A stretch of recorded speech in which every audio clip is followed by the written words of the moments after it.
How did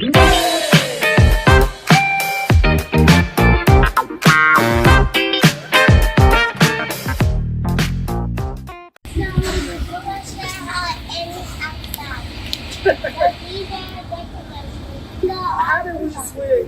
We switched from _Almighty Max show to the Juju Story Time.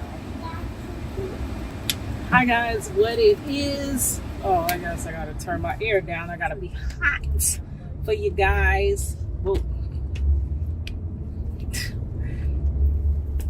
I gotta be hot for you guys because that air conditioning, I think it picks up on the camera. So I'm going back to basics. This is a prison wife life channel. So I gotta answer like the basic questions that people are asking. So I have new questions that I gathered from online and I'm going to be answering them. So this video here is dedicated to the question, what is it really like to be a prison wife? Just headed to the park so I can have a little different scenery, and just to get out the house, make it a little bit easier to record or whatever. Oh, okay. So I'm a park, so I can really talk to you guys. Just give me a moment. 1 minute, please. I don't know why I'm so freaking silly. I always been silly since I was a kid. My mom called me her weird child. I used to do stuff that, I don't know. I like to make weird sounds. I like to make funny, crazy faces. That's just me. I don't know. Is anybody else like that, or am I just the only weirdo out there? Let me know in the comment section. Do I have any other weirdos? But yeah, I don't know. I think there is this thing that like even when serious situations happen, there are some people that really don't know how to process it, and they like laugh, or they like, that's me. I don't know. I'm rigged up backwards. But we finna make this turn. Oh shoot, please don't go dead on me. Only got 15% of battery.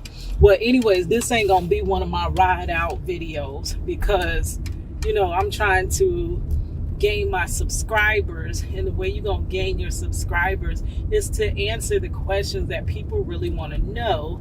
So I'm gonna give you a few quick answers, and then we gonna keep it pushing. Anyways, if you have never met me before, my name is Cadillac. I am a prison wife. I have been a prison wife for the last 20 years. My husband went to jail. He is wrongfully convicted and excessively sentenced, but he went to jail when our daughter was only 2 months old. He was in the county jail. So I literally just gave birth, and then it was like, boop. Like, we had all these different plans, how we were going to get married. We were going to make it right. We were going to just live the life. We were going to make it better. And, but reality just set in. He was convicted of a crime, not having much money, because I was young. He was young. We couldn't afford legal representation, correct legal representation, which led to him getting a 40-year prison sentence. Okay, so now in which he is about 19 years and some odd months into the prison sentence, that 2-month-old baby now just celebrated her 20th birthday. There she is. Yes, big girl. But yes, he is still in prison. So this one here, I want to answer the question, what is it like? What is it really like to be a prison wife? Well, it's definitely not anything that most people think that they're just going to, oh, one day when I grow up, I'm going to be a prison wife. Like, no, baby, this is not it. If you're looking for that club is somewhere else. I never wanted to be a prison wife. I never thought I would be a prison wife. Let me tell you, Like, I dated the little bad boys. They weren't really bad boys, but I don't know, some of them is questionable.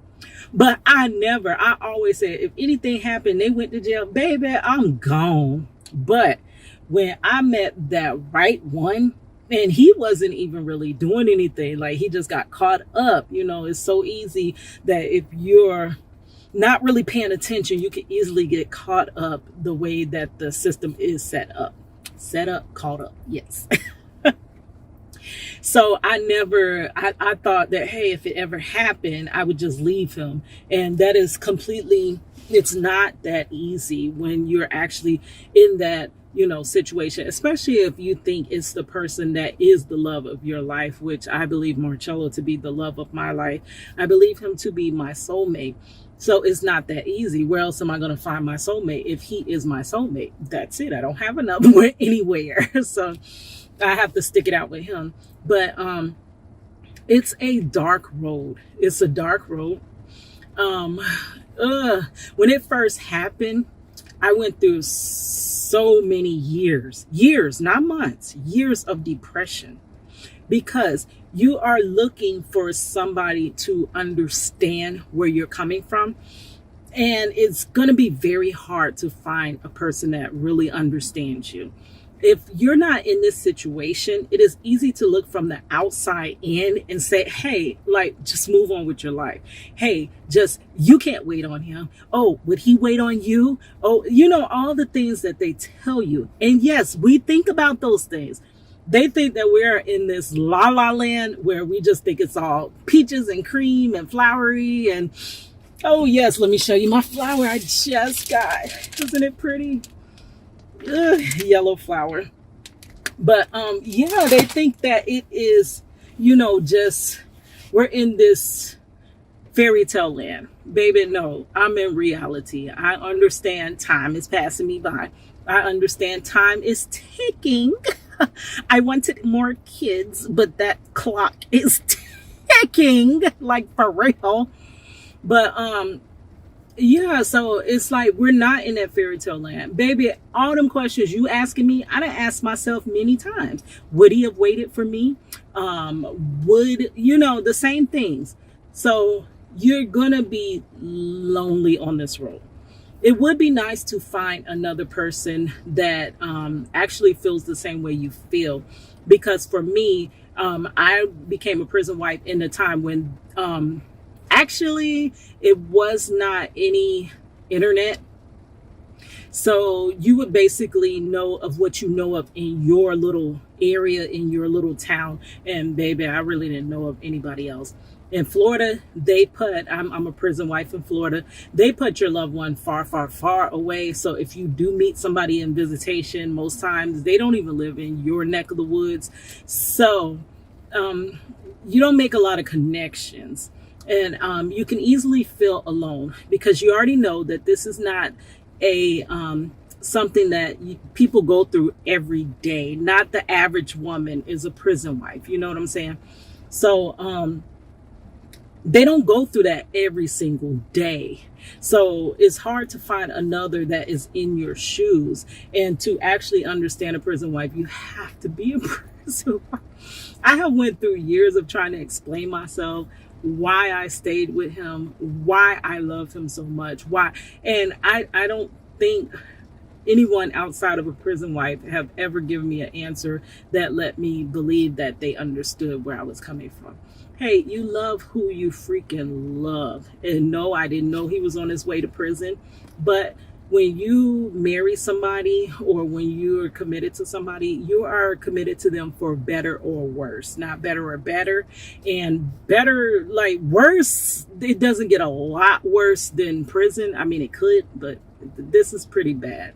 So it's a lone, dark, lonely road. And no matter how long the sentence is, 5 years could be dark and lonely. 10 years, the first 10 years of this was the darkest. Really, the first 5 years, you're going to be in the deepest depression. So I advise you that, like, go out as much as you can. Occupy your time some other ways. Like, for me, I always filled it with school Or I was a single mother, so I always did a ton of activities with our daughter and just focused in on raising her. And then I said, one day I'll have that relationship that I really wanted. You're going to have to focus somewhere, because you can't focus on the sentence. The sentence could be too long for you to focus on the full length of the sentence and how you're going to get through it. So you have to find something else that's going to kind of be as like a distractor. That way you don't stay in that depressed state. It is sad. Like, it's a lot of sadness that comes with prison wife life. You see other people in their relationships, all in the stores, holding hands, hugging, kissing, all of that, outward activity that people like to show in public. And you're like, but you have to smile because you're not a hater. Can't be a hater, because, I mean, I didn't really choose his life, but I guess I didn't choose to leave. So I guess I, by default, chose this life. So I can't hate on the next. And plus, sometimes maybe their relationships are not as bad, as good as you think they are. But yeah, you want somebody to hug. You want somebody to kiss. You want somebody to hold hands in the shopping store. In the shopping center with, like, in the line. You want to go to the movies with somebody, on a date, not just a family event. But, I don't know, you just have to put it into perspective. And if that is something that you cannot wait for, then you're going to have to find that somewhere outside of that relationship. So it depends on what type of relationship you and your loved one do have. Is it open to where you're with him and you're just, you may have other relationships just to fulfill that part that you're missing in this relationship. We don't have an open relationship. I'm 100% with Marcello, so there's lots of lonely nights. Lonely days, lonely mornings, lonely nights, all of it lonely. But yeah, I don't know. But yeah, okay, so depression, loneliness, sadness. It is sad. Like, holidays, you're alone. I'm not too much into the holidays anymore like I was back then. But yeah, Christmas, Thanksgiving, you want to be booed up, but you ain't. Because, sometimes I guess during a little visitation, you might be booed up for a moment, but you always got to leave him and return back to your reality, which he's not in your reality right there, in your vicinity. So that can be really sad. Also, like, just events. Like, for me, like, I watch my little sisters. I am 16. They're 16 years apart in me and one of my little sisters. And there's like 14 in me and my other little sister. So I was the big sister / second mother because I helped my mother a lot raising my little sisters. And it's so sad that I have seen my little baby sisters surpass me. They have the kids, they have the family, they have the careers that they wanted, they have this and that. And I'm still, I have this alternative family.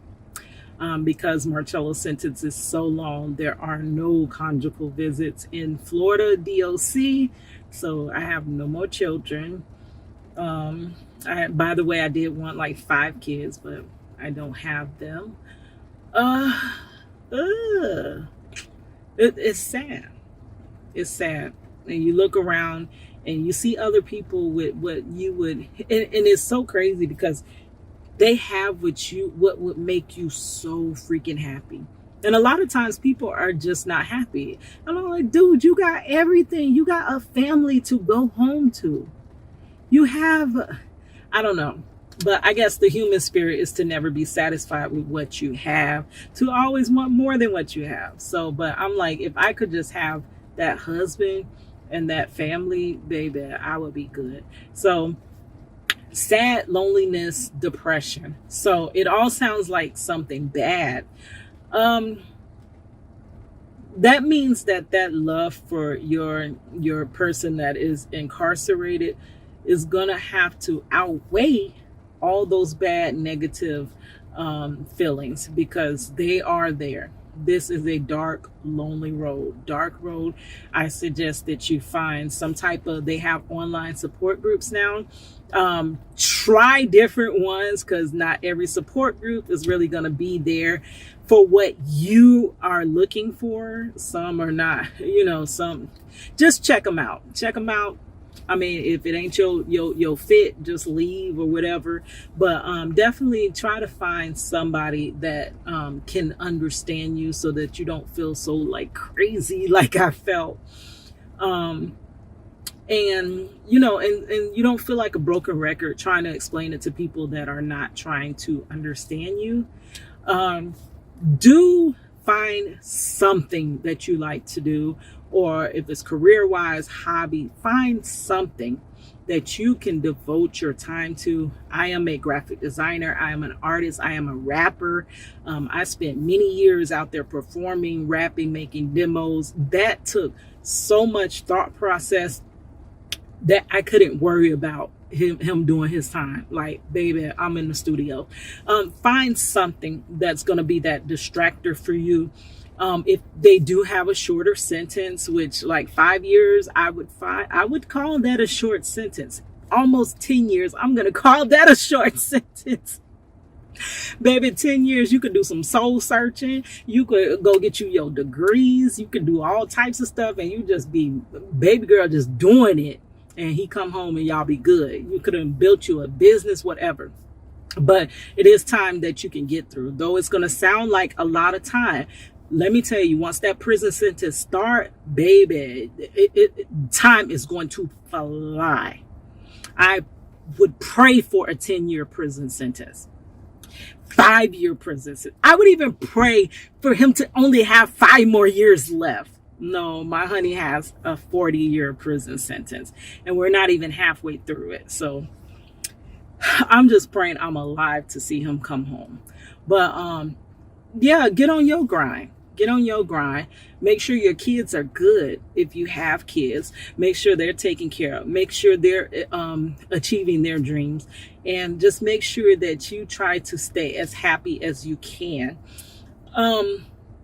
We are, unfortunately, I'm going to have to say it's a choice, but this wasn't my freaking choice. But ultimately, I guess it was my choice, because I chose not to leave. So I chose to be here. So you have to know what you're getting into. Dark, lonely road. All right, guys. So hope you enjoyed this video. I'm going to be trying to at least once a week, besides my randomness that I upload, I'm going to at least be trying to answer questions that are put out there by other prison wives. Thank you guys for watching. It's your girl, Cant.